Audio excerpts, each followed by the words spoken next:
called That Which Is Left, shocked and shook me too because of the narrator's selfishness. The earliest stories were written for college creative writing classes. The manuscript for Gilbert Must Play Bach has teachers' comments and a grade, A-. Some have more than one version, reworked over time, and there is one bound manuscript of collected short stories called Stories from Greenwich Village, which was compiled in the early 1940s when she was working as an understudy and bit player. She lived with a rotating band of roommates in the Manhattan neighborhood of Greenwich Village, which at the time was an affordable haven for artists and bohemians. The stories collected here are arranged in a loosely chronological order, and you can see her growth as a writer. The first 5 are the earliest, and in each the protagonist gets progressively older, almost a cumulative coming-of-age narrative. Many of these earliest stories were reimagined and revised and appeared in other forms in later work. In particular, her novel Camilla has a scene similar to The Birthday. The Small Rain incorporates much of The Mountain Shall Stand Forever, and One Day in Spring is a scene that is later revised in The Joys of Love. Later stories, too, were incorporated into other books. A Room in Baltimore and The Foreigners were revised as episodes in Two-Part Invention and A Circle of Quiet, which also mentions Julio's party. Several of these stories were published in Smith College's literary magazine.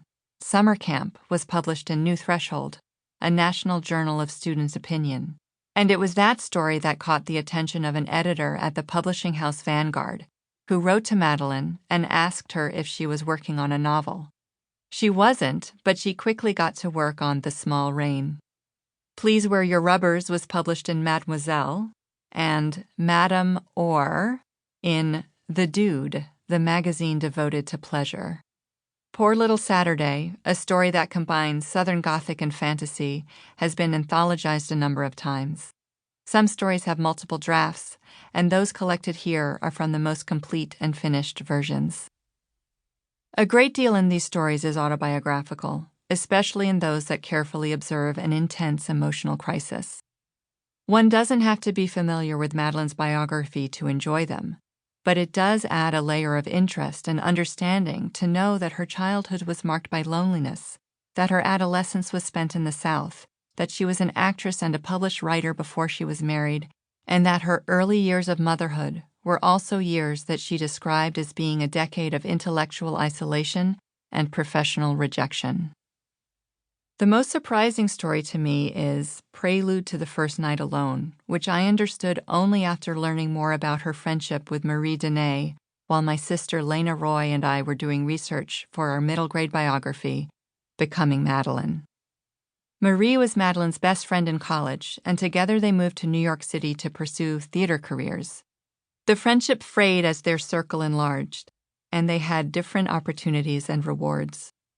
Their breakup was devastating to Madeleine, and Prelude, written shortly after, is raw and imperfect and fascinating for this reason. The rest of the stories are in a variety of genres.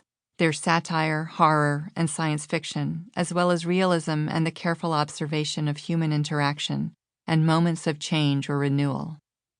In Summer Camp, the protagonist fails a moral test.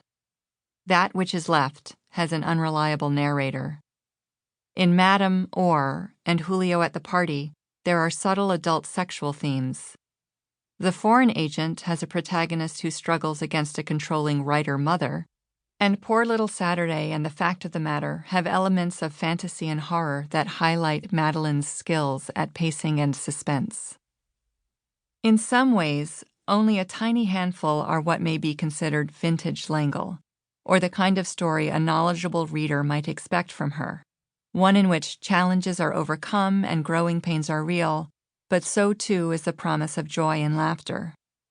Even the title story in this collection is bittersweet, as the moment of tenderness becomes a memory and something apart from the main character's daily life. The final story, A Sign for a Sparrow, is set in a post-apocalyptic future, with Earth no longer able to sustain life after nuclear war and civil society in disarray. The only hope for human beings is to find other habitable planets. The main character is a cryptologist who must leave his wife and child in order to find a better world for them.